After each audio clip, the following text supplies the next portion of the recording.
lá se vão 53 anos, mas em todo caso vamos fazer um esforço de memória. Bom, tudo tem um princípio, né? Vou ver se eu me lembro aos pouquinhos de como é que foi que começou a coisa.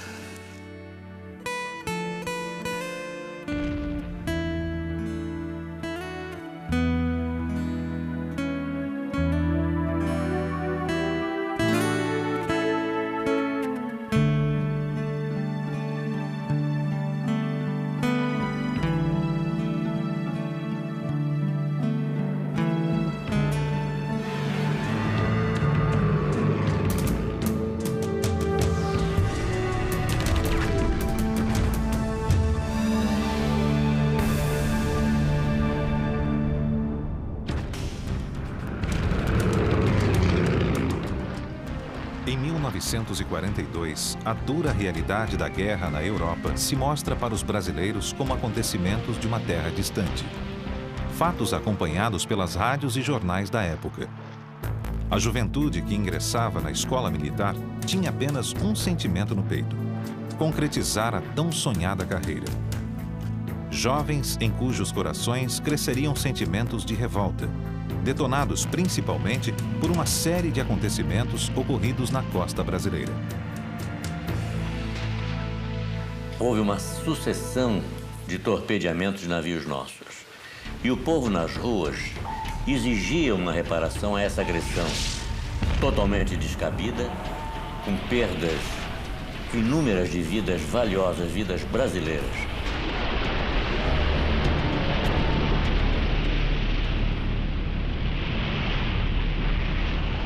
Foi decidido enviar a FEB para o Teatro de Operações do Mediterrâneo e a FAB, por sua vez, resolveu enviar 2 unidades para o Teatro de Operações. Uma unidade de combate, que seria o primeiro grupo de caça do qual eu participei. E a primeira esquadrilha de ligação e observação, que era integrada na FEB. Era uma esquadrilha que trabalhava com artilharia divisionária da Força Expedicionária Brasileira.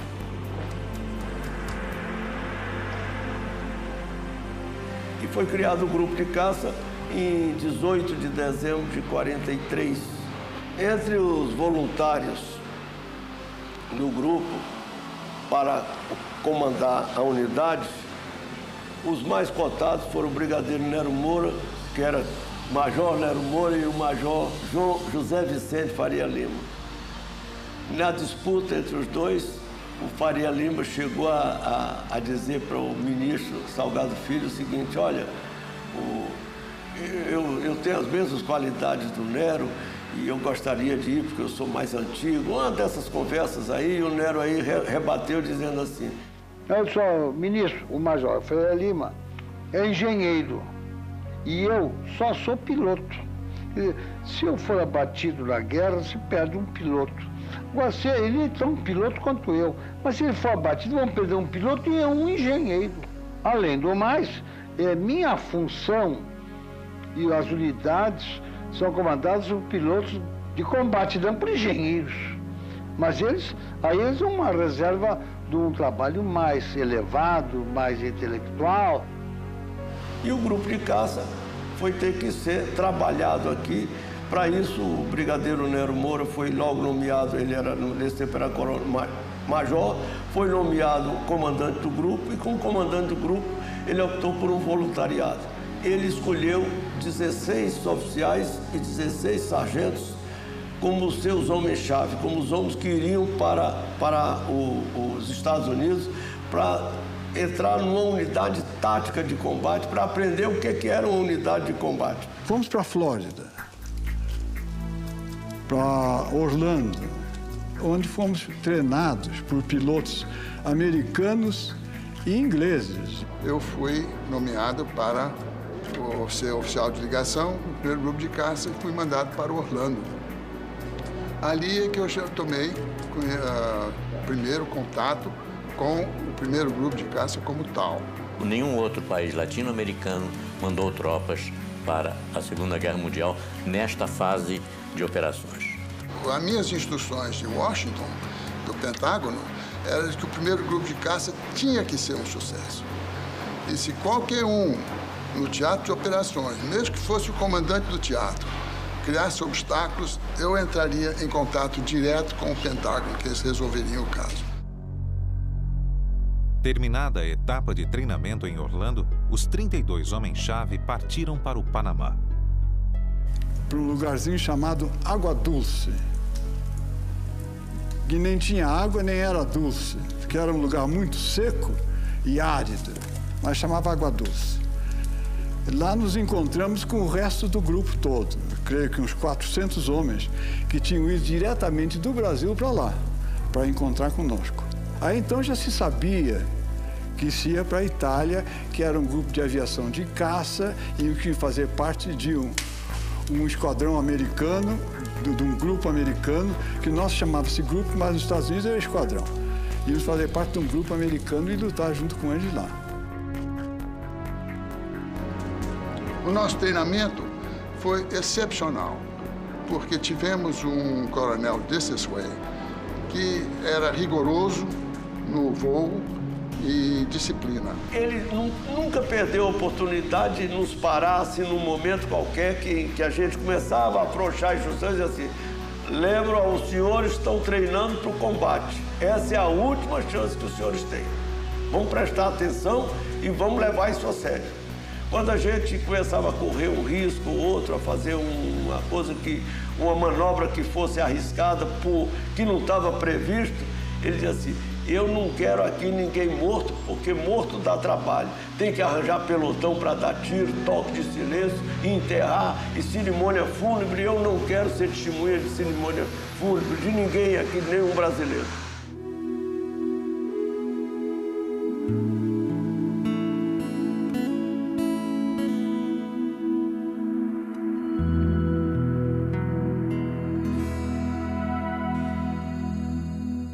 E o voo era encerrado às 12 horas. Daí nós íamos para o rancho, onde havia uma grande dificuldade de assimilação à comida americana. A comida horrível. Um certo dia, o This Way veio falar comigo. Está havendo um problema muito grande, porque os pilotos não estão prestando atenção, eles não estão seguindo os voos, não estão conseguindo me acompanhar. Eu disse, olha, coronel, eu acho que talvez seja a comida. Mas, enfim, havia necessidade de se comer e, aos poucos, todos foram se habituando. Daí, o nosso apelido de avestruz, que tudo que davam para nós comíamos. Era aquele bando de gente, assim, com aquele cap branco, assim, parecia mesmo avestruz. E comendo as coisas mais disparatadas para o brasileiro lá. Era feijão com açúcar, leite em pó, e café ralo, que parecia um chá. A comida americana aqui não é do gosto deles. Era a falta do feijão e da carne seca. Brasileiro que não come feijão e carne seca, não tá bom dos nervos. Então, o Nero pediu e foi uma remessa de comida nossa, né? E então, o grupo se reanimou e voltou à normalidade.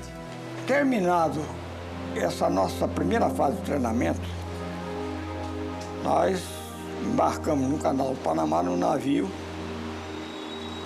e, atravessando o Golfo, fomos com destino aos Estados Unidos.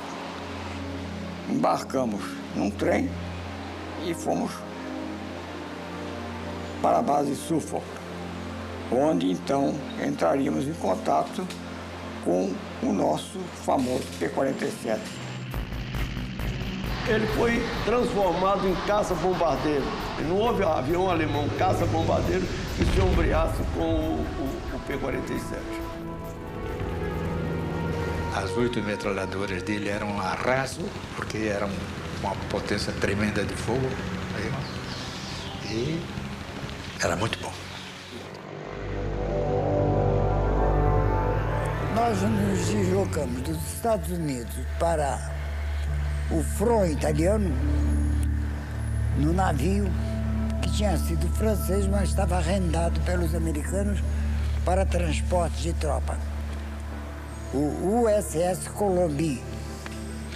E foi uma viagem de carregava muito risco, porque era uma zona frequentada pelos submarinos alemães. Mas eles tinham uma belíssima escolta, que os alemães de vez em quando furavam com uma facilidade. Não tivemos sorte. Lá para as tantas, não sei quem é que teve ideia, se foi o Rui, ou se foi o Meirinho, não sei. Só olha, nós precisamos bolar o nosso símbolo aqui.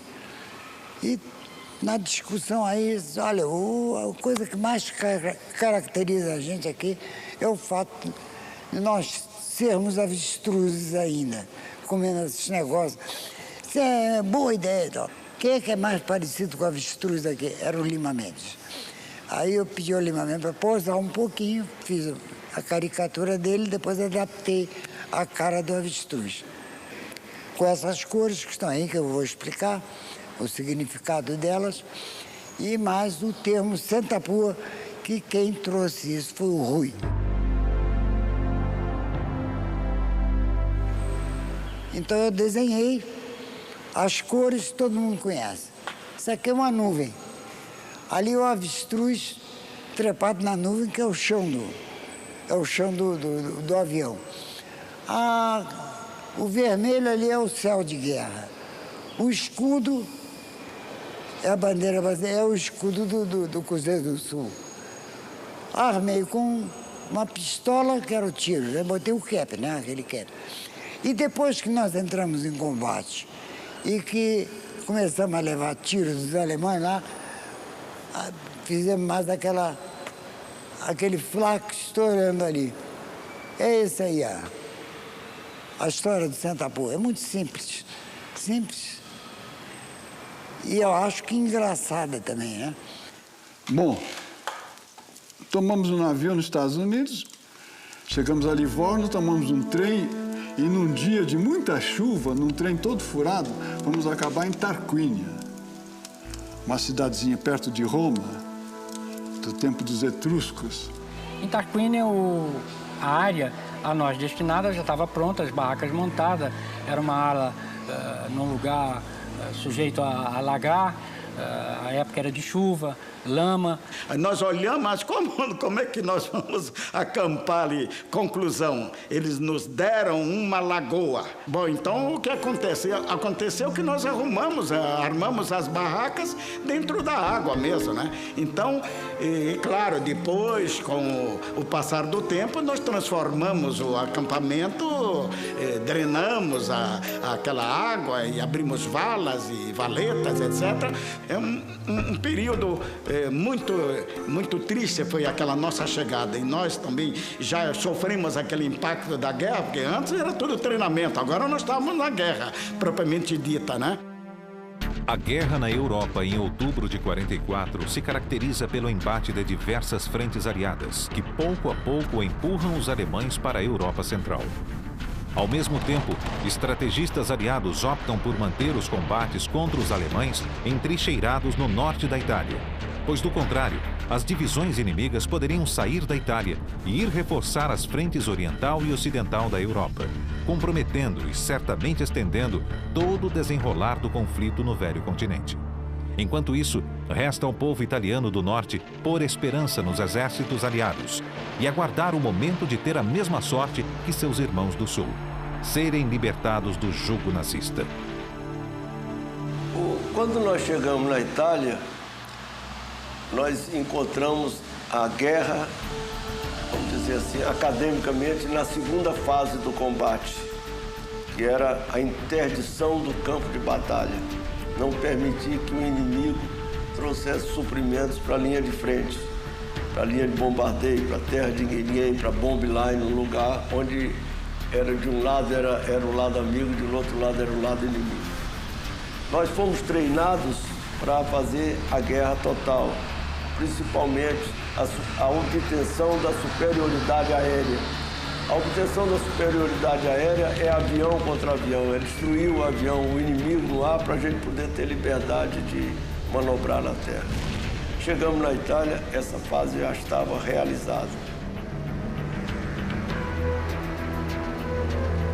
As estatísticas comprovam. A porcentagem de perdas em ataques a objetivos no solo é muito maior do que nas missões de escolta ou interceptação. No combate aéreo, luta-se contra um inimigo em igualdade de condições. No ataque ao solo, o avião está vulnerável, em linha reta de bombardeio, restando ao piloto aguardar o momento certo de soltar suas bombas e recuperar a altitude, escapando como pode da artilharia antiaérea. Quando eu cheguei, fui me apresentar ao coronel Nilson, que era o comandante do 350. Aí ele falou em inglês comigo. This is the first time I have had my squadrons all together in one location. And I have not asked for this group of South Americans. I don't necessarily want them here, but I don't want any problems with them. Aí eu retruquei em inglês também para ele, dizendo, Colonel, one day you will be very proud to have had this Brazilian fighter squadron under your command, because you do not know what they are or how they are. At the time they arrived, naturally, it was a big question mark for us, as it would be with anybody. They were coming in new. We had no idea what their capability was. We knew they were well trained, but what kind of fighters they would be, we didn't know. And so we held our opinions and waited to see what would happen.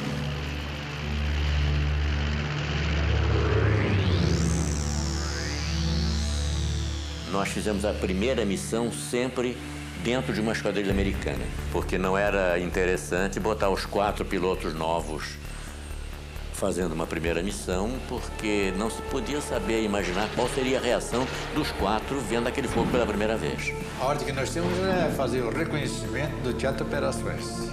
Eu acho que eu fui um dos primeiros a voar, não me lembro se teve alguém antes de mim não, mas eu sei que eu fui dos primeiros a voar. E aí foi um espetáculo para mim, porque as luzes incandescentes tomaram conta do meu, assim, do céu, eram as traçantes, né? Eu pensava assim, Joel, entre esse aqui e outro lá, tem mais 4 balas que estão no meio aí, entendeu? E me acertaram. Acertaram 2 balas, entendeu, no meu avião. E eu posso dizer que não posso me esquecer dessa missão.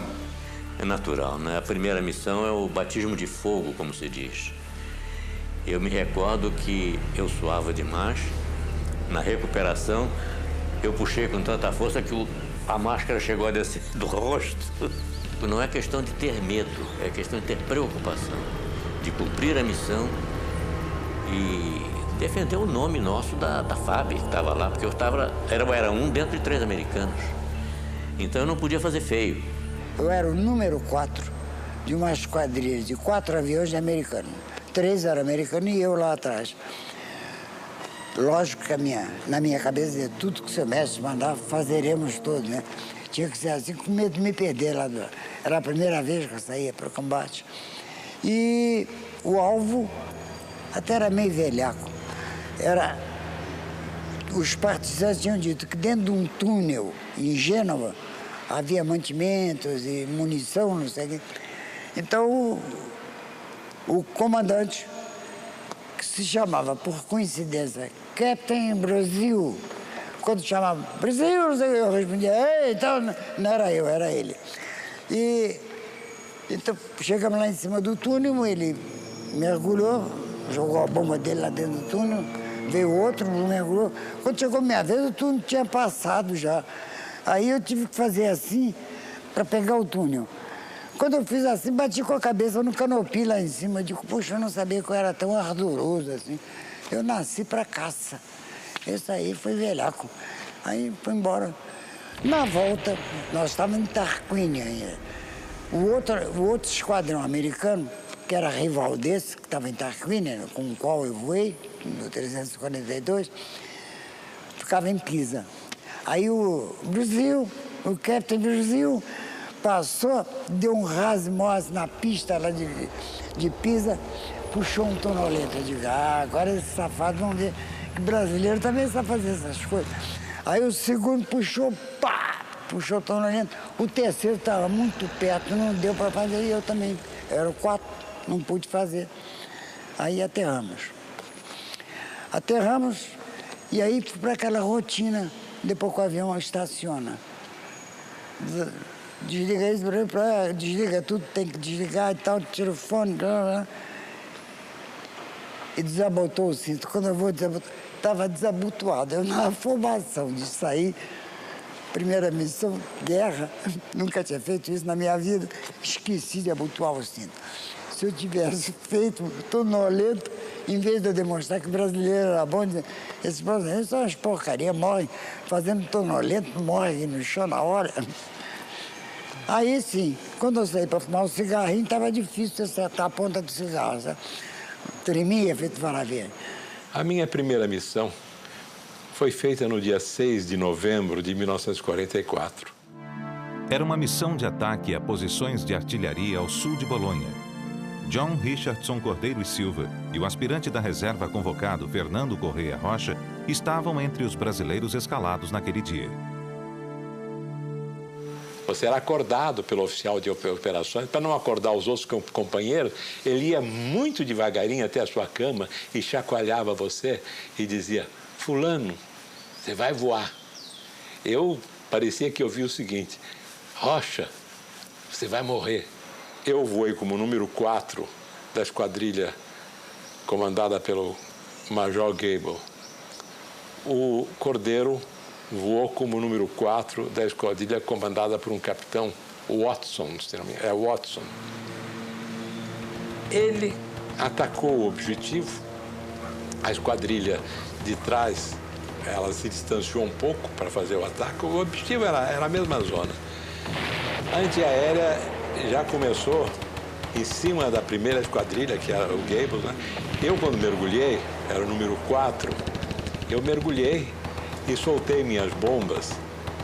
E até hoje eu estou para saber onde é que foram as bombas. Na recuperação, a esquadrilha, que eu era o número 4, não recuperou para o alto, mas quase que colou no solo e começou a pegar alvos logo ali perto de Bolonha. E eu fui seguindo, atirando no que eles atiravam, né? Sem ter muita noção daquilo que eu estava fazendo, né? Logo em seguida, pelo rádio eu ouvi a seguinte conversa: ele já foi, he's gone. E aí um perguntava: who is gone? Aí a outra voz respondia: I think that was the Brazilian. Eu acho que foi o brasileiro. Aquilo, na minha mente, foi como se tivesse uma coisa assim, estourado uma bomba dentro de mim. E eu, então, quando eu vi it was the Brazilian, como éramos dois brasileiros, eu até tive instintivamente, uma reação de me apertar. Eu estou vivo. Então foi o Cordeiro que morreu. O Cordeiro foi abatido. Ele era do C5. O assistente do mecânico, quando viu que o avião não regressou, chorava feito criança. Então, para ver a emoção que tinha os mecânicos na esperança do regresso do seu piloto e do seu avião. Bom, morreu o Cordeiro, demos um adelphi para ele, tomamos um pileque de vermute, que era a bebida que nós tínhamos no acampamento. Sentimos a morte dele cantando, brincando, como ele representou para nós, porque ele foi no Panamá, foi nos Estados Unidos e estava sendo do grupo. De forma que a primeira missão foi apenas para sentir como era de fato o negócio depois que o pano subisse. Que não era mais conversa nem briefing, era para valer.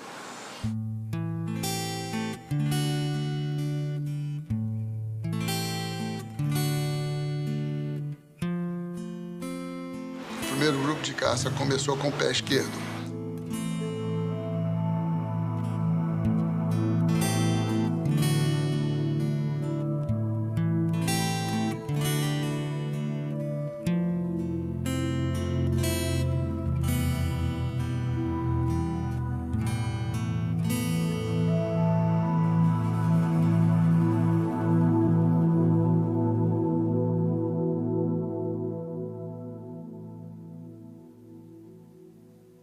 Aí eu suponho que o coronel deve pensar, meu Deus do céu, o que foi que veio cair aqui para cima de mim? Em todo caso, começamos a voar. Começamos a chegar e dizer, destruímos isso, bombardeamos isso, acertamos esse alvo. E o americano começou a perguntar, ué, essa turma que chegou agora já está fazendo isso tudo e a nossa aviação não está fazendo nem metade disso? Como é que pode? Bom, a experiência do Correio foi o seguinte, é a diversidade de voo. Então nos dá uma experiência maior do que daquele voo de rotina de instrução somente. O piloto brasileiro tinha experiência de voo aqui no Correio Aéreo Nacional. Ele voava sem mapa, sem rádio, no Cisca, de qualquer jeito. Então, ele aprendeu a olhar, ver e observar. Ao passo que os pilotos americanos eram muito novatos, eles olhavam e não viam. Eu recebi as missões do comando do grupo, do 350, grupo 350 americano, do qual nós éramos um esquadrão. Éramos 4 esquadrões, um brasileiro e 3 americanos. Eu preparava os mapas todos dos lugares que tinham que ser atacados, dos lugares onde os aviões tinham que ir, e no dia seguinte de manhã, com os pilotos chegando lá todos na nossa sala de informações, eram mostrados os mapas, os lugares e a melhor maneira de ir para lá, os lugares onde que tinha artilharia antiaérea mais forte, maneira de evitá-las.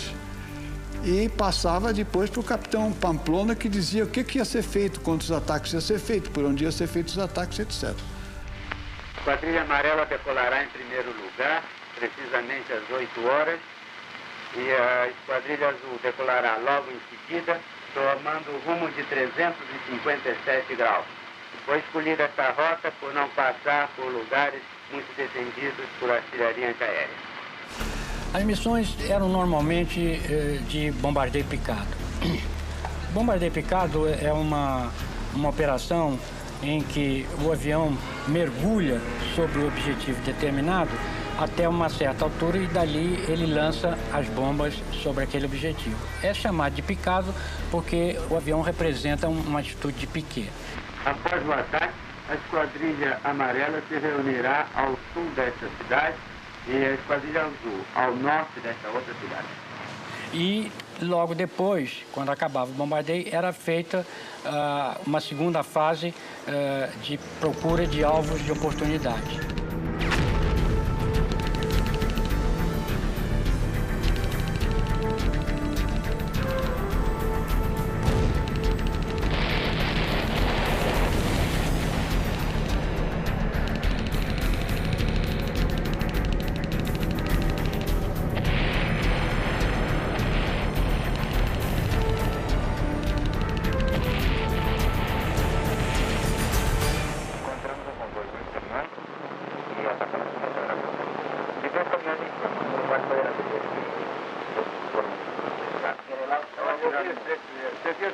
Realmente, 2 impactos na ponte, um nesse lado da estrada, lado norte, e o outro lado sul. A ponte foi destruída, né? Nós movemos o grupo inteiro no mês de dezembro para Pisa, que era praticamente encostado na linha gótica, encostado nos Apeninos. Foi uma experiência maravilhosa, porque foi um grupo de terra na frente, depois seguiu outro, enquanto os aviões estavam voando, fazendo a missão. Quando voltassem, não pousariam mais em Tarquina, pousariam em Pisa, onde estaria todo o grupo já. Pisa foi a nossa segunda e última base na Itália. Depois de passarmos 2 meses em um acampamento, dormindo em barracas de lona, com maior desconforto, chegamos numa cidade que tinha sido bombardeada, não totalmente, apenas em alguns locais. Encontramos um conforto relativo. Ficamos hospedados no antigo Albergo Netuno. Era um prédio de esquina com 5 andares, sendo que uma parte estava um pouco afetada por estilhaços de bombardeio. Dali nós partimos para as nossas missões e também para as nossas aventuras, porque afinal nós estávamos numa cidade. Nós tínhamos convívio com com a população e fomos logo muito bem recebidos. E confraternizávamos com os italianos, jogávamos basquetebol, futebol. Era uma vida relativamente, vamos dizer assim, boa, mas tinha as missões que não eram, cada dia eram mais duras. A antiaérea alemã cada dia mais forte.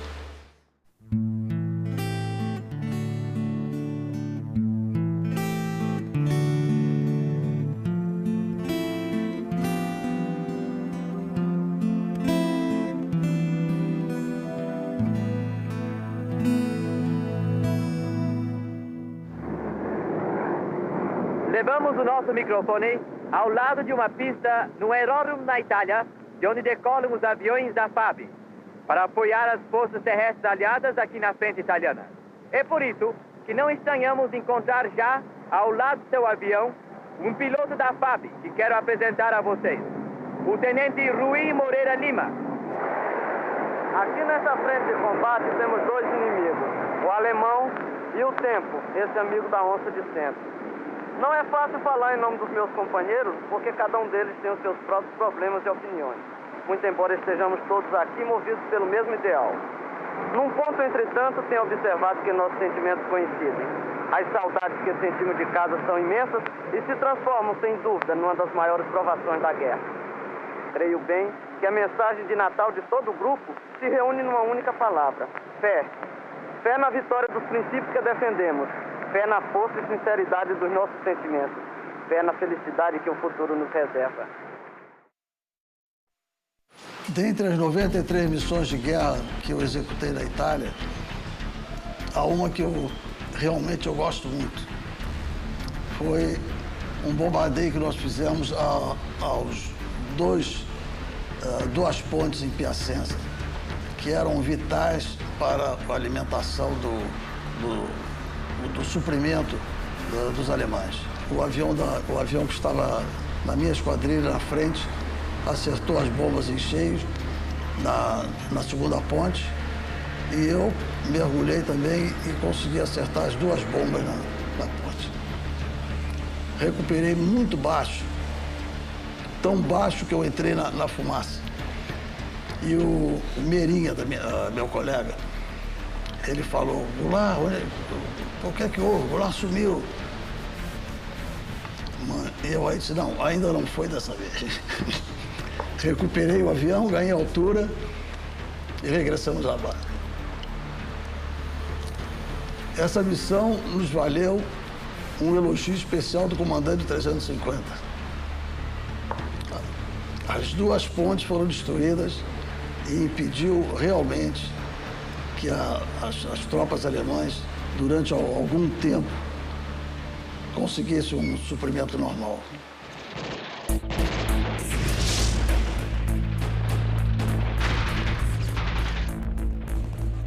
E eu me recordo de uma missão que nós realizamos em Monte Castelo. A FEB fez 3 tentativas para subir lá, tomar conta do morro, do Monte Castelo. E numa dessas missões, nós fizemos com bomba incendiária.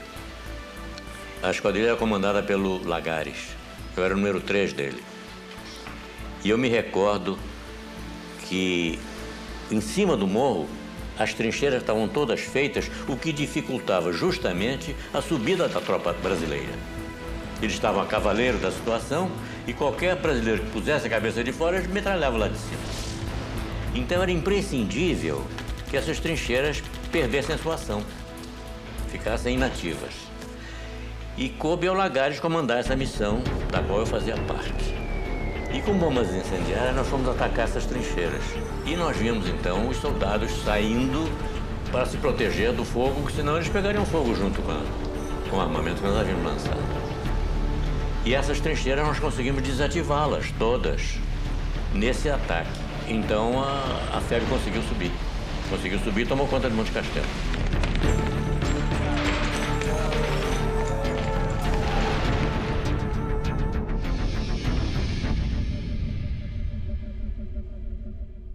Levei tiro de todo jeito, todos nós. Não é vantagem nem desvantagem. Aconteceu com todos nós. Não é mais coragem e menos coragem. São ossos do ofício. Entende? No início, os pilotos mandavam a gente fazer muito zigue-zague para evitar antiaérea. Depois, a experiência vem e a gente verificava que o projetil do chão para 12 mil pés levava mais ou menos 10 segundos. Então, a gente ficava na reta e contava 1001, 1002, 1003. Quando chegava a 1008, mudava de rumo. E, normalmente, a antiaérea explodia ali e não acertava. Quer dizer, o 88 realmente só nos acertava numa casualidade ou num tiro de sorte. E a gente ia assim até atingir o objetivo. Se o objetivo tivesse descoberto, então o comandante da esquadrilha mandava tomar a posição de mergulho, quer dizer, as esquadrilhas ficavam uma ao lado da outra e era então iniciado o mergulho individual. Cada um mergulhava e fazia a sua pontaria, soltava as bombas e já tinha uma certa instrução se a recuperação seria pela direita ou pela esquerda. Este era o momento que a gente podia ser atingido, porque eles tentavam de 40 milímetros e do 20 milímetros eles não atiravam propriamente no avião. Eles atiravam com espoletas para explodir numa determinada altitude. Então aquilo formava um prato de explosões em que o avião tinha que passar através dele porque a gente ia mais baixo do que 5 mil pés para lançar a bomba. Cada um levava lá a sua, ou escapava, ou pegava pequena, mas de uma maneira geral eles acabavam acertando alguém. O que se fazia sempre era colar no chão. Porque, veja bem, as armas antiaéreas estão sempre em pontos altos. Torres de igreja, colinas, essa coisa. Então, se você colar no chão, uma colar de cortar grama, eles param de atirar, porque eles atirariam neles próprios.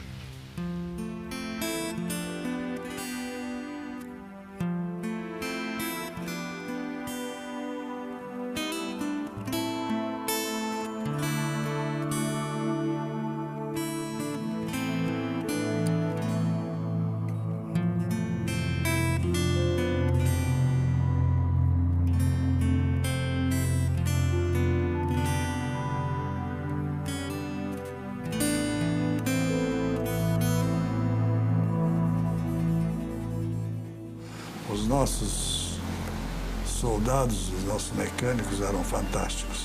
E levava 3 dias a manutenção. Pois bem, sabe quanto tempo nós fazíamos? Numa noite.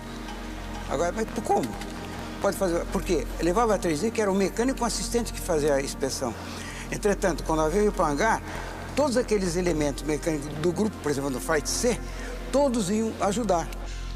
Lá, uma bela tarde, tive uma comissão de inspetores americanos examinando os meus aviões. Eu era chefe de uma esquadrilha, a esquadrilha C. E havia um livro para reportagem dos defeitos apresentados nos porta-bombas e nas metralhadoras. Pois bem, um dia essa comissão me apareceu lá e começou a me olhar, e, sem conversar comigo, olhar o avião e ver o nosso trabalho. Depois de algum tempo, o avião saiu para a missão e então o chefe da comissão veio falar comigo. O senhor é o chefe da equipe? Eu disse, sou. Por que o senhor não anota defeitos apresentados no material de armamento? Eu disse, por quê? O senhor não apresenta defeito nenhum, como é que eu vou anotar? Mas não tem defeito? Não. Como é que o senhor faz para não dar defeito nas metralhadoras e nos porta-bombas? Eu não faço nada, faço apenas manutenção do material. Pronto. Aí eles saíram de boca fechada e foram embora. Nós tínhamos 25 aviões e estavam sempre disponíveis 23. Eles diziam, como é que vocês conseguem? É simples. É um ajudando o outro. Prosseguindo na estatística cruel de perda de 3 por mês, nós perdemos 2 pilotos no dia 4 de fevereiro. Foi o Joel Miranda e o Danilo Moura. Foram abatidos lá em Castelfranco, próximo a Verona, a cidade de Romeu e Julieta, e foram acolhidos por partisãs, os dois. Cada um diferente, em lugares diferentes, porque o salto de paraquedas foi feito a muito baixa altura e eles não se encontraram mais, só se encontraram no final da guerra. Aquela missão, entende, foi uma missão, vamos dizer, devia ser pacífica e calma, porque o Vale do Pó todo estava coberto de serração. Aí estavam voltando. Quando, numa outra abertura de serração, eu vi um trem embaixo. Aí eu desci, viu? Digo, já foi estreifado, não vou tirar. E comecei a subir. Quando eu comecei a subir, viu? Eu fui atingido e o avião começou a pegar fogo. Bom, os tiros penetraram, o avião começou a pegar fogo, entendiam, então... Aí entra a fumaça, entende, na cabine, imediatamente, e eu, o que eu fiz? Eu vou saltar de paraquedas. Quando eu fiz isso, fui já ir na tangente, mas o fio do meu fone ficou preso. Então, fiz um braço de alavanca e meu pé foi para cima, viu? Foi para cima e eu fiquei de cabeça para baixo e desci para cima do avião. E naquele momento eu digo, vá para a fuselagem. Eu digo, Joãozinho disse, não, senhor, não. Então eu mergulhei de lado, viu? E com esse braço eu empurrei meu corpo para longe do avião. Tá? De cabeça para baixo assim, né? Então, Quando eu saí da fumaça e fui abrir o paraquedas, tá tudo em verdadeira grandeza. Quer dizer, na realidade eu estava a uns 400 metros. Porque o paraquedas mal abriu, ouviu? No primeiro galeio, eu entrei no chão, entendi, de cara. Perdi os óculos, falei tudo, aqui de cara no chão. Mesmo porque já estava com esse braço inutilizado, só tinha o braço direito funcionando. No fim do salto não tive ajuda nenhuma, viu? Eu apenas fui ajudado por um camponês que ele disse, eu escondo o seu paraquedas. Eu tive sorte porque aquela serração que tinha encontrado na minha missão, ela durou mais 2 ou 3 dias, entende, sobre o Vale do Pó. E os alemães não poderiam fazer o que eles fizeram depois. Fizeram o circo para achar 3 pilotos, um americano, o Danilo e eu. Aí comecei a sair, né? Comecei a andar. No fim de algum tempo, que eu cheguei na casa de uma mulher, bati, né? E disse a ela água. Ela olhou para mim, fechou a porta e ia, né? Eu continuei andando mais um pouco. Uns 100 metros depois, entendeu mais, eu não posso avaliar, foi um menino, né? 12 anos, mais ou menos. E ele olhou para mim assim, eu digo, aí, bambino. Eu disse, quero água, disse para ele. Ele disse, vem comigo. Eu me lembrei que as instruções, óbvio, era que os partisanos, quando ajudavam, eram por intermédio de uma criança. E bom, está de acordo com o figurino, né? Então eu continuei andando. E ele me levou na casa dos pais dele. E então, quando o pai chegou, ouviu, podia ser 10, 11 horas da noite, não sei, não lembro. Ele conversou comigo. Ele disse, então eu vou buscar um inglês que está foragido aqui nessa região para poder tirar você daqui. Ele já está cansado de beber vinho, acho que está ficando de pileque quando chegou o cara, né? Ele disse, o inglês está aí fora. Bom, está na esquina do lado de fora da casa. Eu peguei minha pistola, armei, saí. Andei, cheguei até perto de um vulto, né? Está perto do vulto aí uns 2 metros, mais ou menos. Eu digo, você que é inglês? Ele me respondeu, eu sou soldado do 8º Exército. E estou aqui já desde 1942. Né? Digo, mas você não é inglês. Sua pronúncia não é de inglês. Não, estou sul-africana. Tá bom. Eu disse, meu nome é Steve Groove. Tá bom. Aí, ficamos conhecendo. Me apresentei, tudo certo. Foi com a ajuda de Steve Grove que Joel Miranda conseguiu ser examinado por um médico italiano chamado Tino Giotto. Joel, no salto, fraturara o ombro, além de ter torcido o tornozelo. Ir ao hospital de Campo Sampiero era sua única esperança. Mas tinha uma dificuldade, que o Tino, italiano, ele era não andava lá, quer dizer, ele trabalhava lá, mas a direção não era dele, era só de oficiais alemães, médicos, né? Então, como é que eu ia utilizar o equipamento de raio-x, sem que o alemão soubesse? Então, as freiras inventaram o seguinte: vamos fazer uma homenagem a ele, a médico alemão. Nessa homenagem tem que durar 1 hora, que era tempo de eu entrar, fazer radiografias e sair. Entendeu? E assim foi feito. Mas acontece que, não sei se por um defeito qualquer lá, a radioscopia não deu certo. Então ele teria que fazer a radiografia mesmo, entende? Aí então 10 dias depois tem que voltar lá. Aí já está ficando mais ambientado, porque quando eu entrei lá a primeira vez, né, passei pelas guardas do QG, viu? Olhei assim, eu falei, puxa, eu não devia ter vindo aqui, né? Porque aqui é a boca do lobo, né? É a toca do lobo, né? Mas, tudo bom. E pela segunda vez já estava sem vergonha, então pude fazer as coisas com mais naturalidade, entende? Tudo isso. E a radiografia, então, mostrou exatamente a fratura da cabeça do homem, aquele negócio tudo, e o caminho que ele devia fazer para consertar meu braço. Eu estava com 20 dias de engessado, quando os alemães começaram, entende, a se retirar, então a cercar uma porção de coisas lá. Então eu tive que retirar, entende, o gesso, viu? Porque se me encontrassem engessado, sabia o que o médico tinha feito. Então eles iam atrás do médico que tinham feito, né? Certo? Então, tiraram fora. Quando os alemães começaram a passar, viu? Eu disse para ele, disse assim, olha, Steve, tem aqui a minha pistola 45, só tem um pente de munição, tem 6 tiros e você pode usar um na agulha, é o 7º tiro.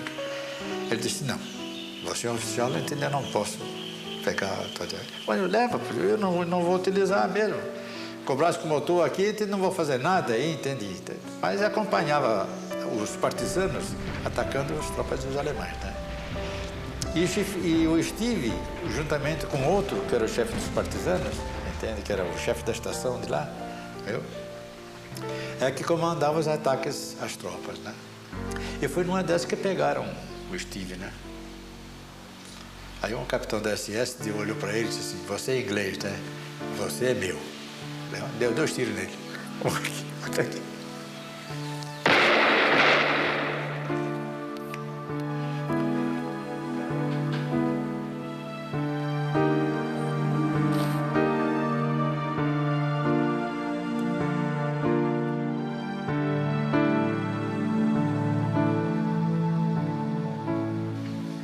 acabada a guerra, eu estava lá com umas famílias de partisanos. Depois nós voltamos para a base. Voltando para a base, eu fui lá no Serviço Secreto Inglês, né?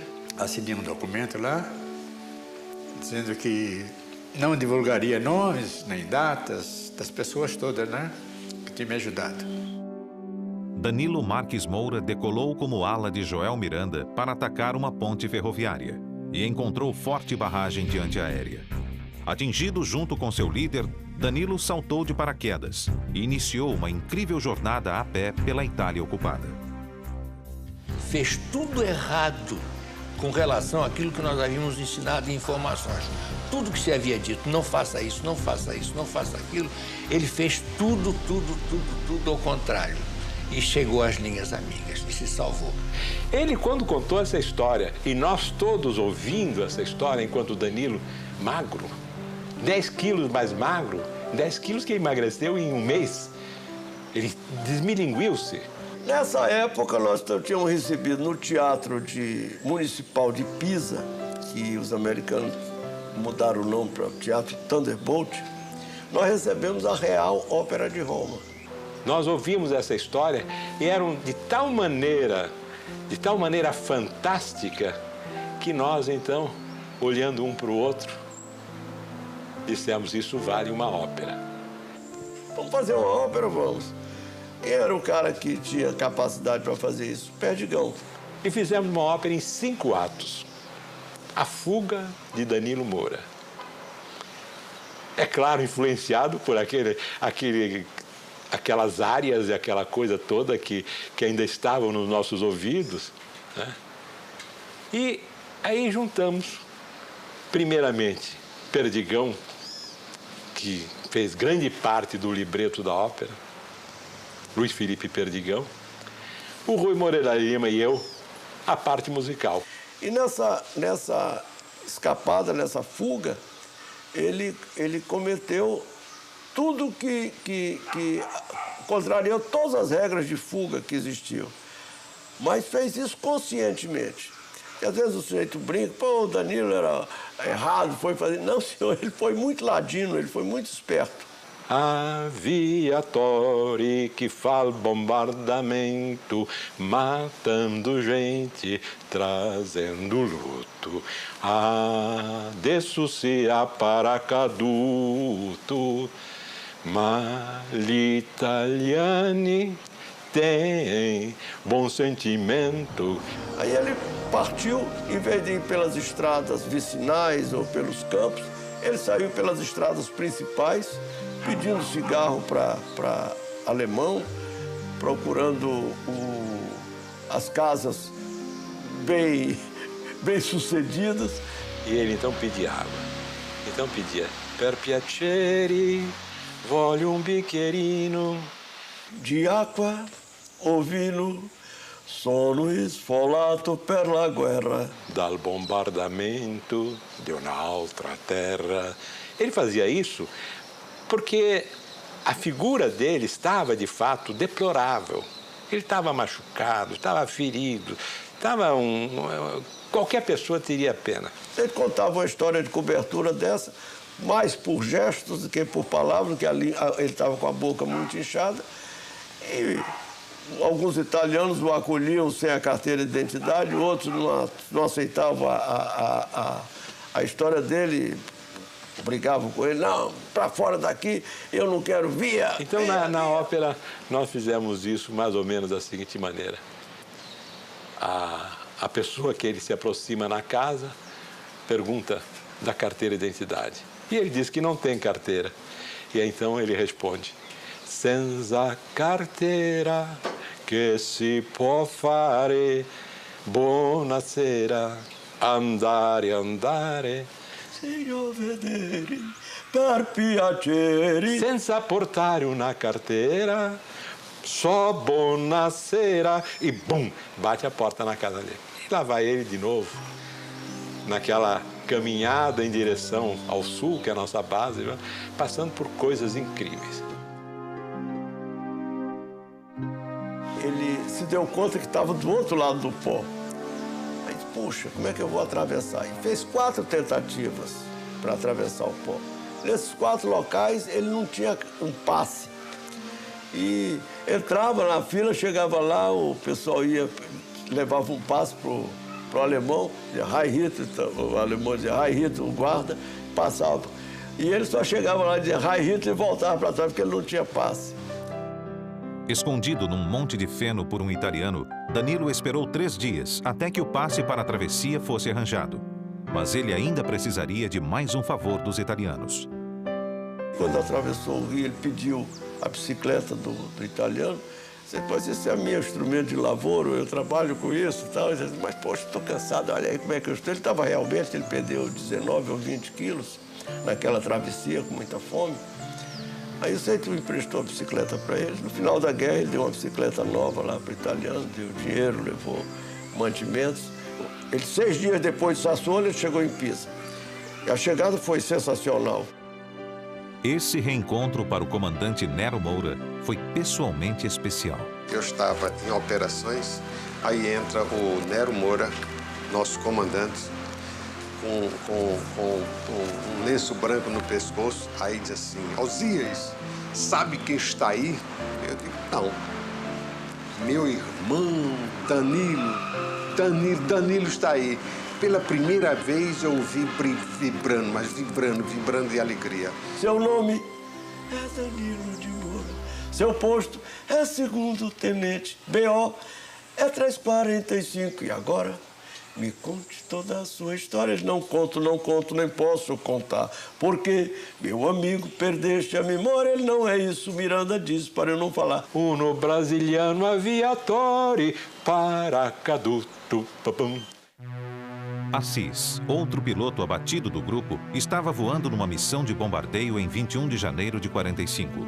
O alvo, um depósito de combustíveis nos subúrbios de Piacenza. Seu ala na missão era o tenente Meira. Nós já tínhamos feito o bombardeio picado e estávamos fazendo a procura de objetivo de oportunidade, quando ele disse, vamos voltar, que eu fui atingido. E ele aí começou a subir e eu encostei e comecei a voar embaixo do lado, procurando identificar algum estrago maior que o avião tivesse sofrido. E realmente não vi. Aí disse a ele, olha, Assis, não consigo ver nada que demonstre assim alguma coisa maior. Ele disse, não, mas eu estou voando segurando com as duas mãos. Então, tá muito difícil comandar o avião, alguma coisa deve ter acontecido. Mais ou menos faltando uns 5 minutos para cruzar a linha de frente, começou a sair fogo do escapamento de supercharger que fica na parte posterior, que o piloto não vê. E eu fiquei naquele drama de consciência do que fazer, porque eu raciocinava, se eu disser que está saindo fogo, ele vai saltar. Se eu não disser, essa porcaria pode explodir e ele vai junto. Aí eu resolvi falar e disse para ele, Assis, está saindo fogo no supercharger. Ele disse, aí eu vou saltar. Aí começou os preparativos, jogou fora o canopi, desligou o oxigênio, aí desligou os fones e nesse momento o fogo parou.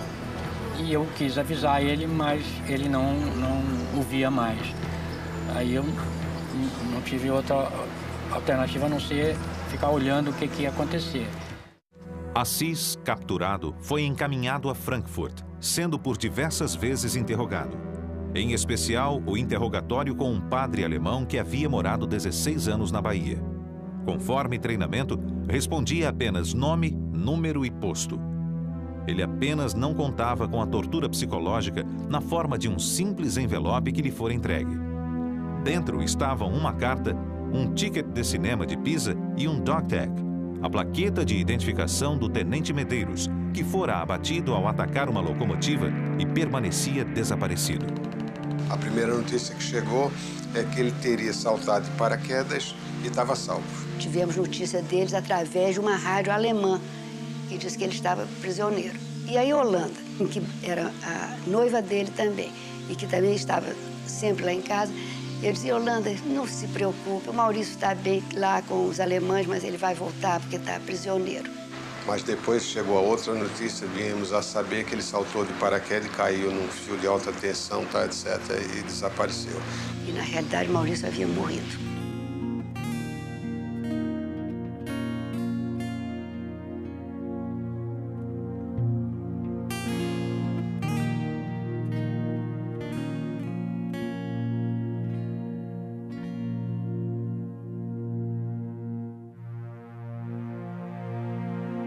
Em 18 de fevereiro de 45, Assis foi levado com mais 400 prisioneiros para o campo de Nuremberg.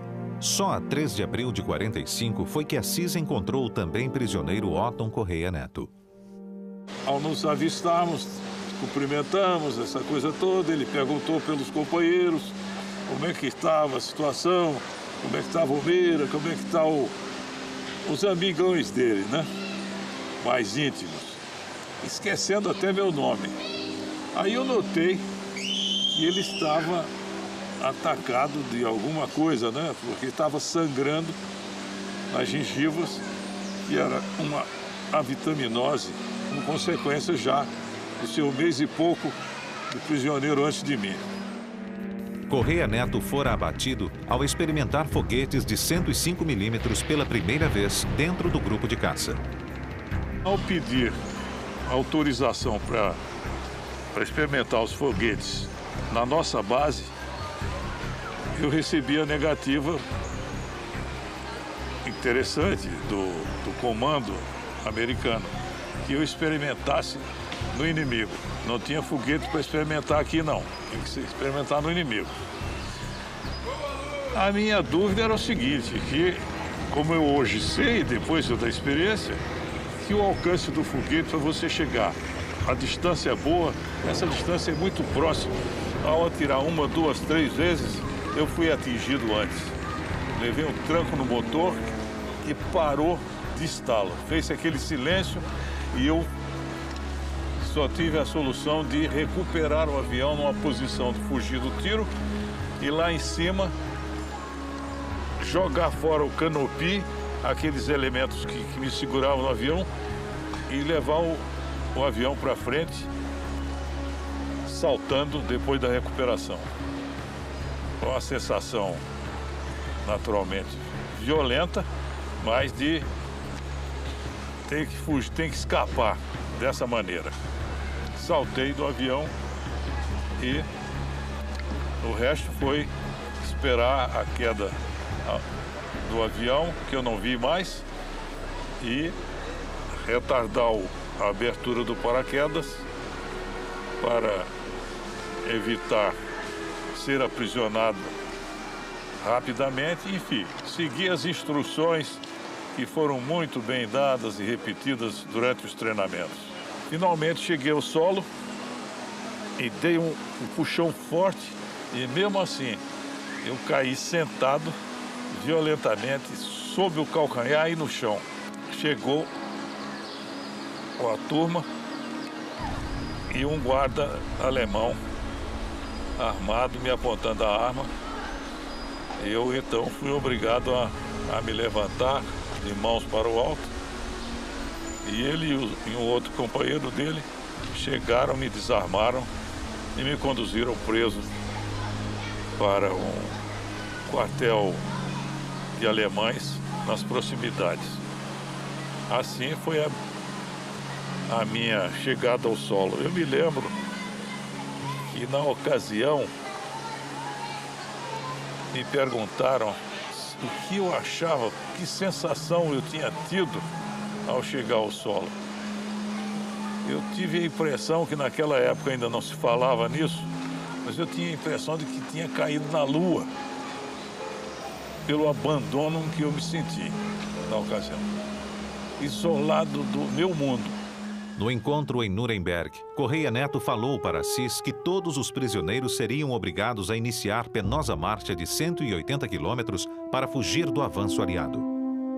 Com ele, especificamente, e com o Correia Neto, aconteceu um fato que é proibido pela Convenção de Genebra. Quando as tropas aliadas começaram a chegar, eles evacuaram esse campo para um campo mais à retaguarda, obrigando que os prisioneiros andassem 2 ou 3 dias e noites debaixo de chuva, o que é terminantemente proibido. Foi quando o Eisenhower fez até uma proclamação: se isso acontecesse novamente, eles começariam a matar prisioneiros alemães nos Estados Unidos. Durante essas marchas que fizemos, muita coisa aconteceu com relação ao comportamento dos prisioneiros e dos próprios americanos, companheiros que se faziam de enfermeiros para socorrer os outros. Quer dizer, esses andavam mais do dobro. Eles andavam, voltavam, davam remédios, voltavam para acompanhar os companheiros doentes. É uma demonstração de solidariedade, de companheirismo a toda a prova. Isso eu vi, não esqueço nunca mais. A 15 de abril de 45, entraram no campo de prisioneiros de Mosberg, a nordeste de Munique. A permanência em Mosberg foi até 29 de abril, dia que as tropas do general Patton invadiram a cidade. Houve umas rajadas de metralhadora que assustou, fez muita gente procurar abrigo e, em seguida, uma gritaria infernal, mas ao mesmo tempo alegre.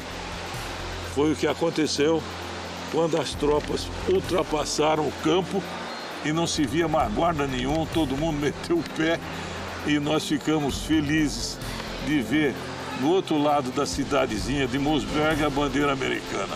No dia que ele chegou, eu fui recebê-lo lá no campo, né?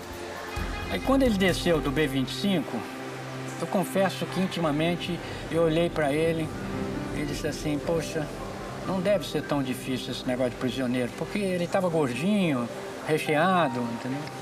Aí chegou e entregaram ele para os médicos, né? Uma semana depois, o homem estava emagrecendo assustadoramente. Aí eu ainda mexi com os médicos, pô, o cara vem gordo, o cara na mão de vocês aqui, vocês estão emagrecendo. Ele estava inchado.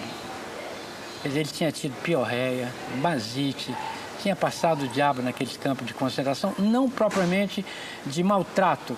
Há um engano muito grande ao longo dos anos. Aquilo que se vê no cinema dos judeus e tudo aquilo era um problema estrito da SS do Hitler. As Forças Armadas não participavam daquilo.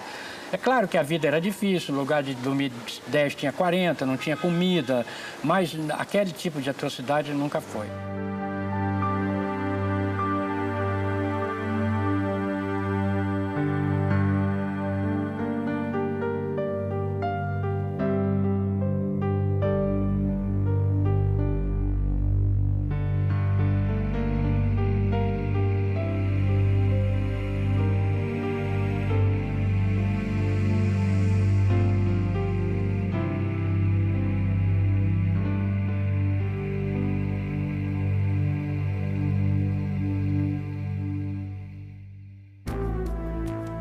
A Esquadrilha Amarela, ela era muito agressiva, muito corajosa. Seus membros eram eles o sistema vamos dizer, de autoestima deles era diferente das outras esquadrilhas. Eles eram tremendamente, vamos dizer, bravos, corajosos, sei lá como é que se chama isso. Então, eles perderam essa esquadrilha toda. Caiu o Joel, caiu o Danilo, caiu o Dornelles, caiu o Medeiros, caiu o Brandini, caiu o Mota Paz. Acabou a esquadrilha, acabou a esquadrilha. Como não tinha piloto de recompletamento, passaram a ter 3 esquadrilhas só. E nós passamos com esses 22 pilotos a voar com 3 esquadrilhas. O problema do recompletamento na Itália vinha se tornando crítico. A perda era na média de 3 pilotos por mês e vinha se acumulando desde o início das operações em novembro de 44. A minha impressão pessoal disso, e pelo que eu vivi posteriormente, é que realmente o Ministério não viveu a situação. Foi criado o grupo de caça, foi mandado e todo mundo ficou esperando. Ninguém tomou uma providência de continuidade da operação. Uma operação de guerra não é uma coisa que a gente decida, entre nela e saia fora. A gente tem que dar uma continuidade, tem que haver suprimento de material e tem que haver ressuprimento de pessoal, que é o recompletamento. Sem isso, a unidade simplesmente para. A minha turma foi a última que terminou o treinamento de P-47 nos Estados Unidos. Quer dizer, a questão pessoal é mais de frustração de não ter conseguido aquilo que desejava. Não veio o recompletamento, nós aí passamos a voar mais. Voando mais, nós nos tornamos veteraníssimos. E no final da guerra, as 2 últimas semanas da guerra, também não é mil panos do ser brasileiro, não. Era obrigação nossa. Nós enxergávamos muito mais do que os americanos, que eram rapazes que tinham 250 horas e estavam entrando em combate. Quer dizer, eles não tinham a obrigação de ter aquela experiência que nós tínhamos, e nós tínhamos. Até abril de 45, os alemães estavam localizados na linha gótica. Com a melhoria do tempo, quer dizer, com a primavera, a chegada da primavera em abril, o comando do Teatro Mediterrâneo determinou que fosse desencadeada uma ofensiva contra os alemães, que ficou chamada Ofensiva da Primavera. Já era evidente para todos nós que o final estava muito próximo. Os alemães já estavam na correria, já tinha sido rompida a linha de frente, o americano aprofundava a todo vapor, mesmo largando o alemão para trás. O que ele queria era chegar no Passo do Brena para fechar a saída, de maneira que a gente contava que estava por poucos dias. Houve a convocação dos comandantes de unidades de caça, lá na sala do 350, do coronel Nils, que era o nosso comandante operacional, e ele disse o seguinte: olha, nós vamos fazer entre 6 de abril e 29 de abril um esforço máximo. Esse esforço vai constar de 44 sortidas diárias. Virou-se então para o Coronel Nero e disse: olha, Nero, os seus rapazes já chegaram ao limite da resistência humana. Eles não precisam mais fazer esse esforço, inclusive porque vocês só têm 22 pilotos e eu não vou exigir que um piloto de vocês faça 2 ou 3 missões por dia. Aí o Nero respondeu: não, eu não vou. Eu vou, antes de tomar essa decisão, eu vou consultar o meu pessoal, os meus rapazes, o pessoal de apoio e os pilotos. Nós estávamos ali voluntários e não, brigadeiro, coronel, não vai se fechar o grupo, não. Seria uma vergonha para o Brasil se aquele grupo de voluntários fechasse. Por que fechou? Fechou porque não tinha mais voluntário, quando não era verdade. Aqui estava cheio de voluntários. Então, nós topamos. Começamos a ofensiva da primavera, nesse mês de abril.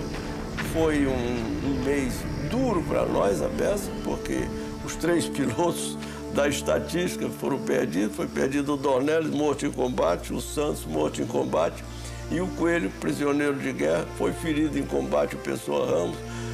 O saltou de paraquedas o Goulart, em território amigo. Uma festa como em termos de esforço de guerra e perigo e baixas. Nós sofremos muitas baixas.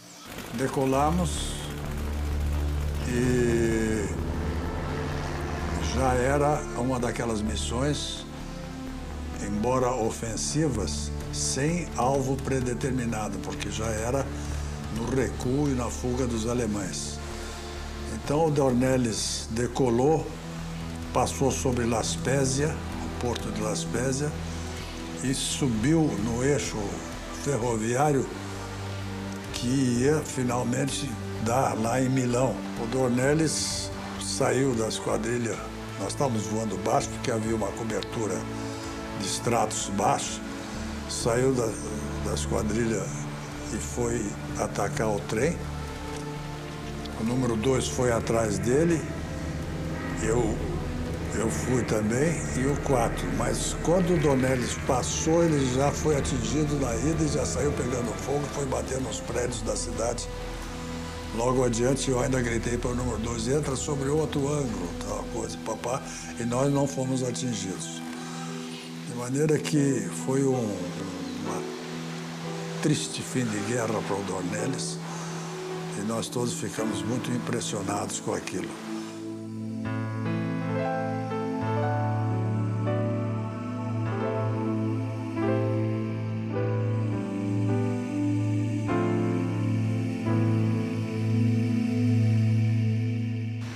O ataque rasante, além dos perigos da antiaérea, quando você fazia um ataque a um depósito de combustível ou a um depósito de munição, você corria o risco de explodir com a explosão.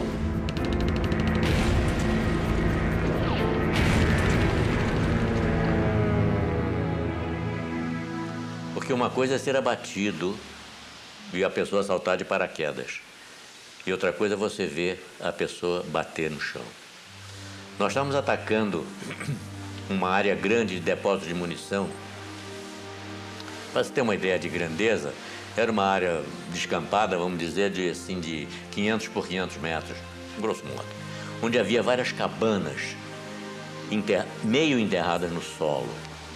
Então, essas cabanas, com a terra que eles tiravam do fundo para enterrar, deixar a munição lá embaixo, eles faziam mais ainda uma proteção para dificultar ataques a essas cabanas, a essas palhoças, e cobriam com palhoça e tal, para parecer que eram cabanas. E cada um de nós, então, mergulhava e atacava uma palhoça dessas, que era um depósito de munição. E o Santos, quando entrou no mergulho dele, que deu no gatilho, na hora surgiu aquela bombinha atômica na frente dele. Porque por estar enterrada a munição, ela só podia explodir para cima. Então sai aquela língua de fogo com aquele cogumelo. E ele entrou nesse cogumelo com o avião dele. Não pôde desviar, porque ele deu esse tiro a 200 metros do depósito, 300 metros do depósito, não tinha como escapar. Então eu presenciei tudo. Ao sair dessa bola de fogo, Imagina a temperatura que estava. Eu não sei nem se ele já tinha morrido, não tinha morrido, mas devia completamente transtornado. O fogo era tanto, a temperatura tão alta, que quando saiu dessa bola de fogo, a asa direita dele se desprendeu como se fosse uma folha de papel. Foi... saiu. O avião entrou no dorso e foi descendo. Ricocheteou no chão e foi cair mais adiante só. Eu só pude saber mais tarde, depois de terminada a guerra, eu fui ao norte da Itália, a nordeste, porque o coronel Nero mandou 3 expedições para o território inimigo recolher pilotos que tivessem saltado de paraquedas ou pilotos que tivessem morrido.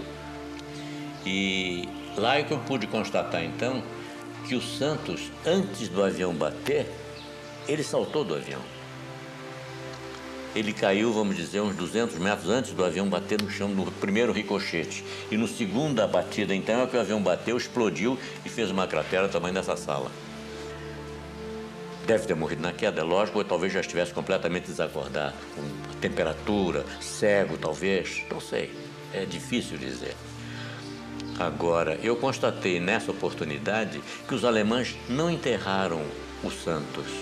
Eles estenderam o corpo dele, cobriram com pedras e puseram uma cruz que eu trouxe, está em Santa Cruz hoje, na base aérea de Santa Cruz, com a placa de bronze, com os dados que ele tinha no dog tag, aquela identificação que nós tínhamos no peito. Eles puseram num bronze e puseram na cruz. Eu trouxe essa placa, tá aí. Então, aí é que eu vi que ele havia saltado do avião antes, porque eu não vi. Não pude, naquela afobação, vendo o homem morrer, é demais, não é? Não deu.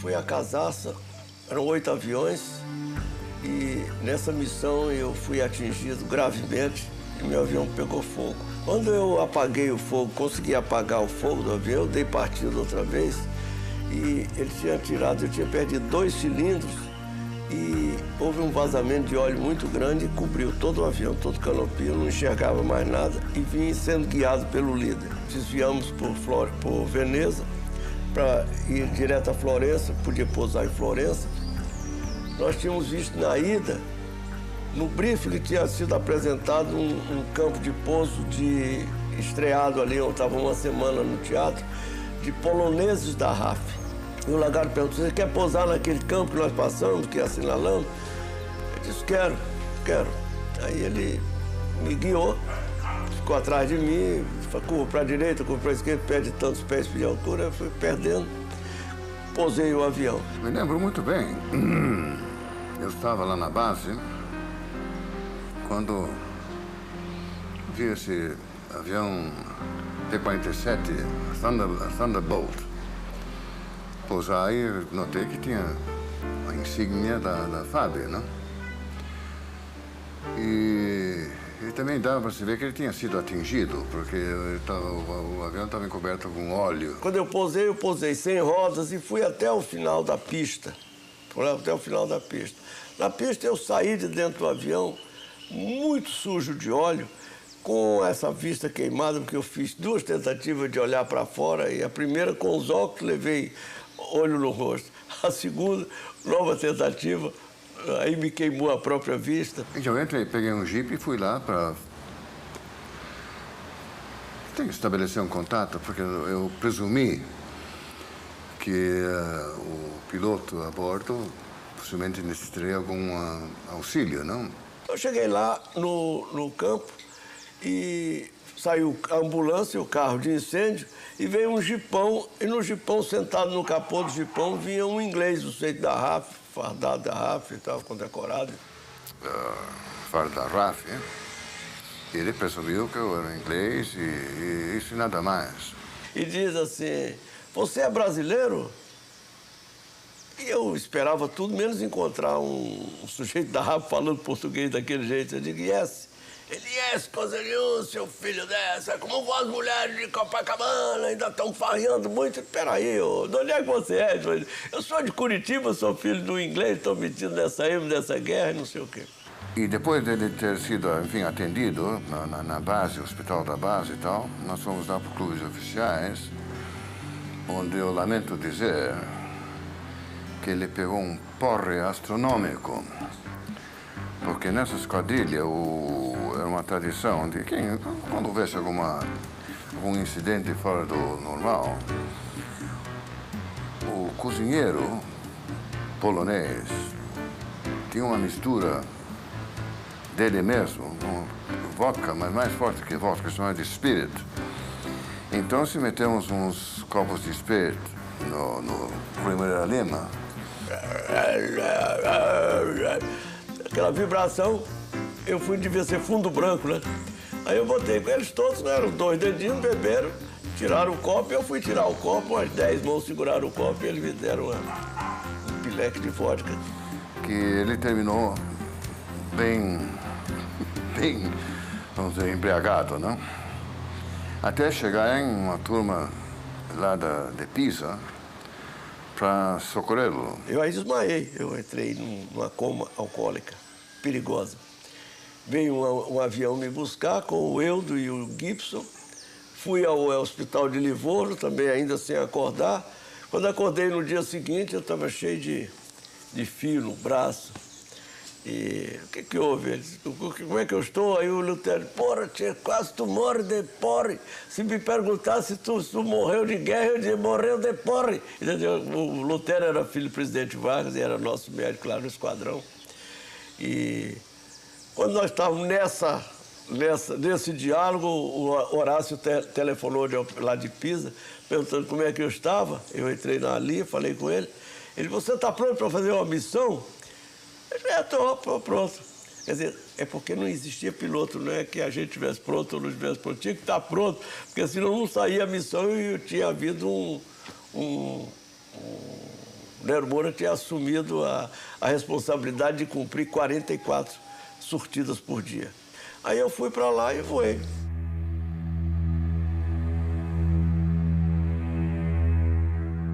Os nossos pilotos eram de uma bravura e de uma garra tão grande que eles ficavam aborrecidos quando o serviço médico exigia a permanência deles em terra para um tratamento. 6 missões apenas, infelizmente foram 6, e deixei meus companheiros na incumbência de continuar fazendo as missões. Foi triste, porque eu sabia o risco que cada um estava passando toda vez que tinha que sair para a missão. Aguçado julgamento e senso tático fizeram com que o capitão Horácio Monteiro Machado contrariasse as ordens de ataque dos controladores aéreos e do próprio comando da 12ª Força Aérea. O alvo que lhe deram era, na realidade, o 5º Exército Americano, que acabara de penetrar pela primeira vez as linhas inimigas no Vale do Pó. Foi a primeira esquadrilha do teatro de operações a relatar o avanço aliado. A partir daí, o grupo ficou responsável pelos informes sobre todos os deslocamentos das colunas blindadas aliadas. Não quero imaginar o que significou o dia 22 de abril. O 22 de abril foi o dia áureo para o primeiro grupo de caça. E hoje é considerado o dia de aviação de caça do Brasil. E a quantidade de ataques que o grupo conseguiu fazer ficou consagrado no papel em que o americano, propondo ao governo dos Estados Unidos que fosse dado ao primeiro grupo de caça a medalha americana chamada Presidential Unit Citation. Infelizmente, na época ela não foi entregue imediatamente. Dizia-se que ela só poderia ser concedida a unidades aéreas americanas. E no ano de 82, nós recebemos a medalha aqui na base aérea de Santa Cruz. Particularmente, 2 fatos marcaram bem esse dia. Primeiro, que foi o primeiro dia em que eu assumi o comando de uma esquadrilha, do lado bom do 22 de abril. O lado triste é que neste voo nós perdemos um colega meu de turma, o Tenente Coelho, que só posteriormente nós viemos a saber que ele teria saltado de paraquedas, ido para o hospital e terminando prisioneiro. O Coelho foi abatido. Estava voando na esquadrilha do Meira. Meira, Tormin, Keller e Coelho. O alemão já estava perdido, espalhado pelo Vale do Pó, e o objetivo primordial era evitar que ele pudesse escapar de volta para a Alemanha, dificultar o máximo possível, destruir o que encontrasse no caminho. E realmente, quando nós estávamos já quase no final do regresso da missão, o meu ala, o Tormin, viu uma tropa alemã cruzando um rio que estava praticamente seco. E aí nós todos nos dirigimos para lá e ficamos lá até esgotar a munição, porque realmente nós pegamos eles numa situação terrível, né? Eles no meio do rio, o rio seco, né? e eles a descoberto. Então foi uma faxina, foi realmente uma faxina. Ele viu um tanque, para atacar o tanque, e a esquadrilha já tinha se retirado. Aí entra um veterano, com o número de missões que tinha, com a experiência que tinha. Ele foi fazer mais um passe, nesse passe ele ficou perdido. O Coelho foi meu ala na guerra. Quando eles voltaram, cadê o Coelho? Ah, e tal, como é que foi? Ninguém sabia, sumiu. Então a ideia que nós tínhamos era que o Coelho tivesse ficado sem comunicação e tivesse regressado. Então não havia uma explicação autêntica de por que ele não teria regressado naquela missão. Posteriormente, então, ele explicou isso. E ao saltar de paraquedas, ele foi alvejado por um fascista que metralhou a ele, e ele disse que puxava as cordas do paraquedas procurando se livrar. Não acertou a ele, mas acertou o paraquedas. E ao acertar o paraquedas, furou o paraquedas,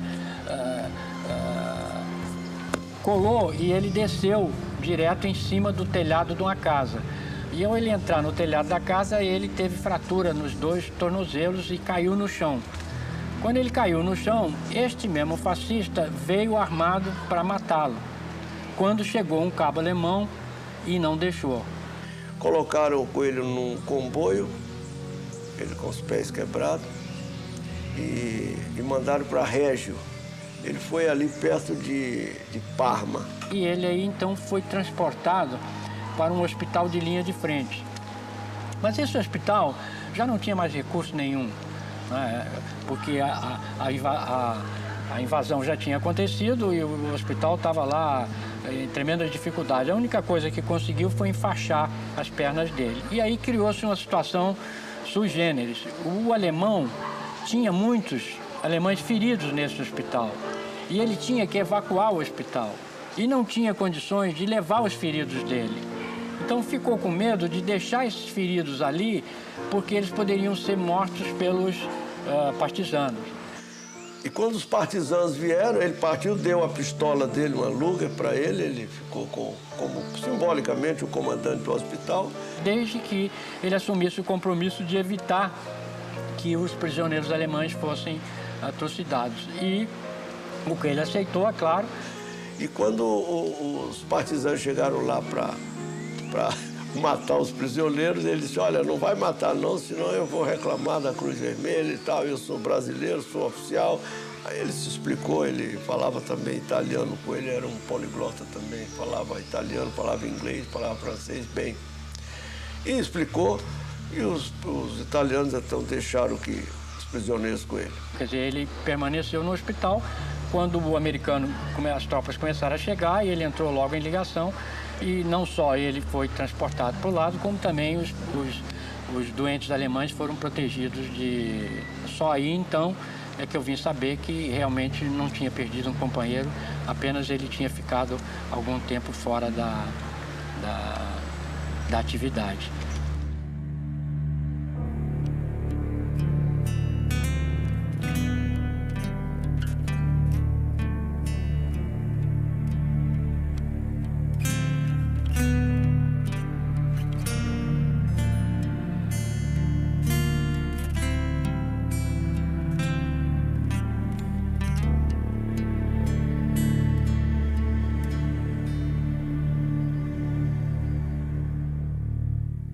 Outro foi o Perdigão, ao atacar um trem lá em Casaça.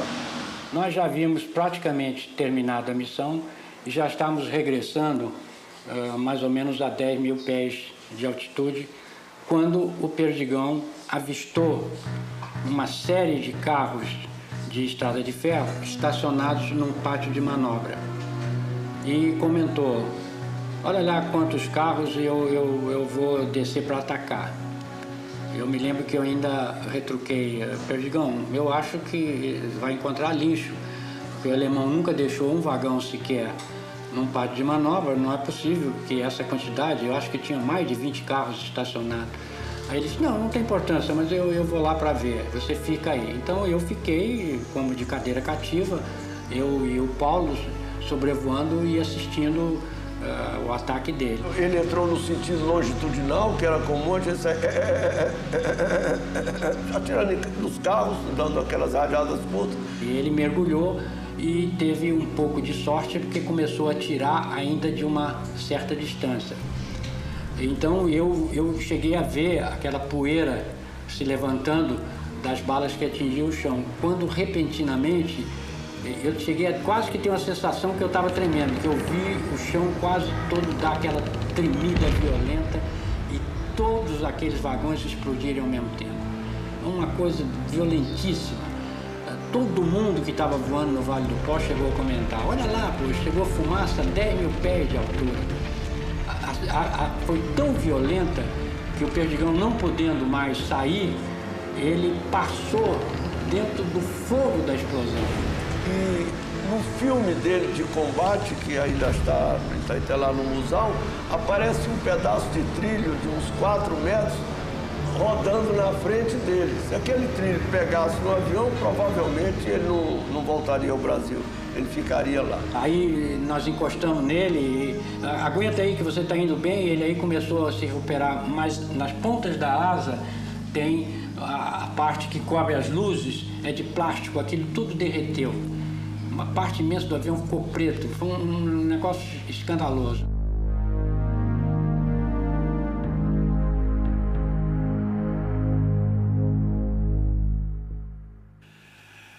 Há dois medos. Há um medo de morrer e há um medo de matar. O medo de morrer todo mundo tem, é instintivo, é natural. O medo de matar, as pessoas mais sensíveis têm também. E no grupo tinha isso. Tinha o medo de morrer, que a gente sentia, que a gente chama de receio, e que a gente sentia principalmente quando começava a missão. Taxiando para o começo da pista, para começar aquela missão, atravessar aquelas montanhas, ir para o lado de lá, o que vai acontecer? Eu vou morrer, vou ficar prisioneiro, etc. Mas depois passava. Quando começa a ação, quando a gente começa a atirar, quando começa a manobrar, esse medo, esse receio no piloto de caça, em geral, passa. Mas tem o medo de matar.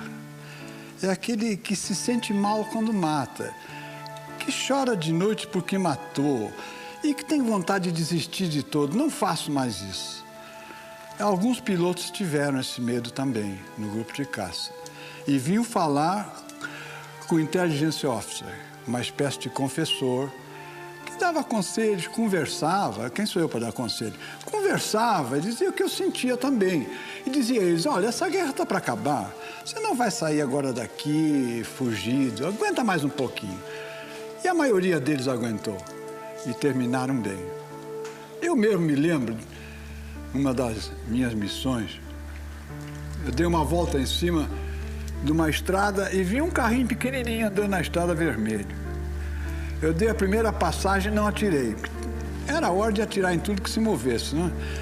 Aí saiu um homem de dentro do carro, deu uma volta. Quando ele viu o avião indo embora, ele voltou para dentro do carro.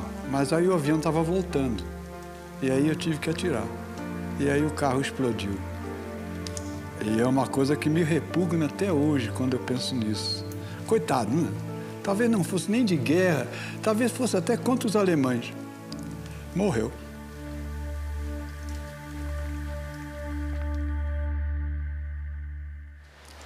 A proporção que ia se aproximando do fim da guerra, as missões, para nós, embora tivessem o mesmo perigo, a gente sentia que o risco era maior, porque morrer na véspera, só peru. E realmente era doloroso isso. E eu fui, então, fazer uma missão de bombardeio e, na hora que eu cheguei perto do alvo, me deu um receio. Puxa, será que eu vou entrar nesse fogo aí de 88? O céu estava preto. Aí eu pensei com meus botões, puxa, vai ser duro isso aqui. E aí eu resolvi fazer a missão de qualquer maneira, porque ou eu fazia ali, ou então eu estava derrotado. E fiz um mergulho, acertei as minhas bombas no alvo, recuperei e tudo se normalizou. Mas nada mais era do que o medo, que a gente tem que dominar. Não tem jeito. E de repente soou no microfone: "The war is over", quer dizer, falando em inglês, a guerra terminou. E eu vi muito marmanjo se debulhar, chorar. Era o fim da guerra, era o fim de uma matança cruel, injusta como o diabo. O comandante Alberto Martins Torres foi o piloto brasileiro com o maior número de missões no teatro de operações. Fez 100 missões na Itália. Esta última ficou bem registrada em sua memória. Quando, a certa altura, o cooler, o controle de radar, transmitiu solenemente: "Attention all flights. Attention all flights. Do not attack. Do not attack. The war is over. Return to your base immediately." Repeat. E repetiu isso. Bom, eu sentia cabelo arrepiar no pescoço, essa coisa, e tudo num só choque.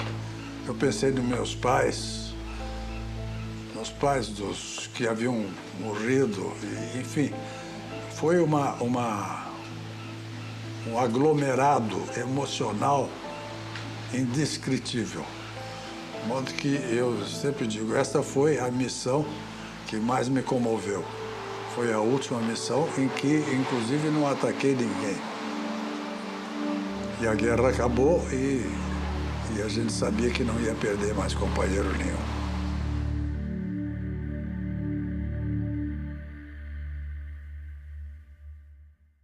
Todos nós estávamos ansiosos para regressar ao Brasil. Para o pessoal de terra e parte dos pilotos de caça, o retorno foi de navio, junto com o primeiro escalão da FEB, a Força Expedicionária Brasileira. Embarcamos no General Meigs. General Meigs era um navio de transporte de tropa.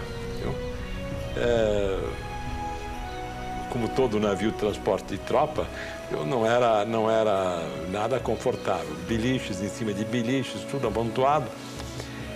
Mas só o fato de nós estarmos voltando para casa foi a viagem mais maravilhosa que eu fiz. Nós fomos recebidos fora da Barra por milhares e milhares de barcos soltando foguete, bandas de música e o povo gritando, dando vivas. Olha, é uma coisa que até hoje nós temos esta lembrança bela, né? E jamais esquecida, não há jeito de esquecer. 19 pilotos foram escolhidos para trazerem, voando dos Estados Unidos, os P-47 que pertenciam ao Ministério da Aeronáutica. e eram parte de um acordo firmado com os americanos. O Rio de Janeiro foi o destino final desta longa viagem. Chegamos aí no fundo da Bahia, com um céu azul, absolutamente azul. Cavu, não tinha uma nuvem, 16 de julho de 1945. Nós todos muito emocionados, sabendo que na hora que tocasse a roda no chão, nós tínhamos voltado, nós estávamos em casa. Foi assim uma emoção muito grande. E Nero Moura comandou o mergulho. Antes de ir para os Campos dos Afonso, ele resolveu fazer uma passagem pela Avenida Rio Branco, Enseada do Botafogo, subir o Pão de Açúcar, descer Copacabana, ali pelo Leme. Quando ele iniciou o mergulho, disse assim: atenção, Jambox, vou mergulhar e mergulhei. Aí ele baixou o nariz para baixo. Ninguém abaixo do edifício da noite. O edifício da noite era o edifício mais alto que o Rio de Janeiro. Aí só ele passou acima do edifício. Todos os outros passaram abaixo do edifício. Após isso, o esquadrão reuniu-se em formatura e fomos posar no Campo dos Afonso. Eu aí pisei forte com o pé assim, pá, Batista, assim. Agora eu cheguei em casa. Agora eu tenho certeza que eu voltei. Aquilo foi assim uma coisa que me segurou assim um nó na garganta, como eu estou tendo esse nó aqui.